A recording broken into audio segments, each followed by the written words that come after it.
Tervetuloa kuuntelemaan mun videoblogia. Työelämä muuttuu, niin kuin on muuttunut aina. Jatkuvasti enemmän ja enemmän työtehtäviä ihmisiltä siirtyy koneiden suoritettavaksi. Tämä muutos on hyvä.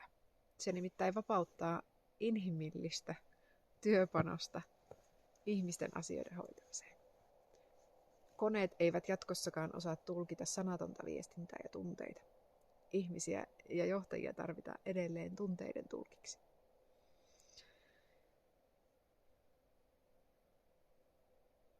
Koska ihmisten työtehtävät monimutkaistuvat ja tällaiset selkeät lineaariset työtehtävät siirtyvät koneiden suoritettavaksi, entistä enemmän johtajan ja työntekijöiden työ keskittyy niihin tehtäviin, joissa tarvitaan sitä tunteiden säätelyä. Tunteiden säätelyä voi opetella, ja se taito on tosi tärkeä sekä johtajalle että työntekijöille. Kun johdetaan entistä luovempia työyhteisöjä, tarvitaan myös entistä useammin psykologista turvallisuuden tunnetta. Johtajan pitää pyrkiä luomaan psykologisen turvallisuuden tunne työpaikalle, jotta ihmiset uskaltavat käyttää luovia ratkaisuja työnteossa. Psykologisen turvallisuuden merkitys on ihan merkittävä ja sen on tunnistettu yhdistävän parhaiten suoriutuvia tiimejä.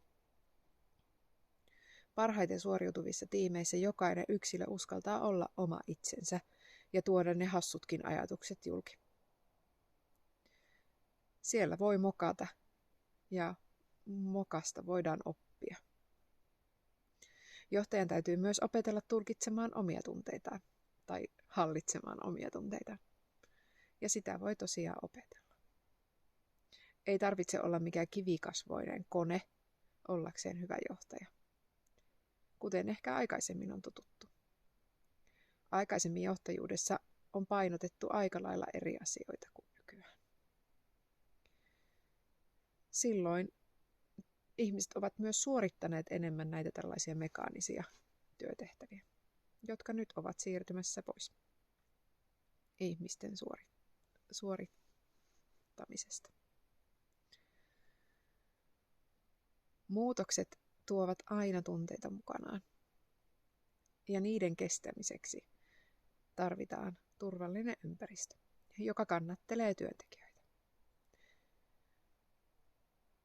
Turvallinen ympäristö ei tosiaan tarkoita sitä, että jokainen saa räntätä menemään niin kuin parhaaksi näkee, vaan jokaisella yksilöllä työyhteisössä on vastuu turvallisen ilmapiirin luomisesta. Turvallinen ilmapiiri tarkoittaa sitä, että vaikeistakin asioista puhutaan rakentavasti. On myös havaittu, että ilmojen päästely ei helpota negatiivisen tunteen hallintaa. Johtajan tehtävä on säädellä tätä painetta, joka siellä työpaikalla syntyy. Yhdessä voidaan sopia myös pelisääntöjä sille, miten vaikeista asioista puhutaan. Myös viestintä on tosi tärkeä osa tällaisen psykologisen turvallisuuden tunteen kehittymistä. Kysytään ja kuunnellaan. Ja erityisesti kuunnellaan. Johtajan täytyy myös viestiä selkeästi ja olla oma itsensä. Feikkaamisesta jää kiinni ja se ei auta etenemään. Valehtelusta ei seuraa mitään hyvää.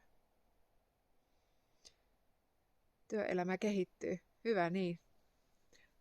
Ilman tunteiden hallintaa ja tunteiden johtamista tuskin voi tulevaisuudessa enää olla hyviä johtajia. Kiitos.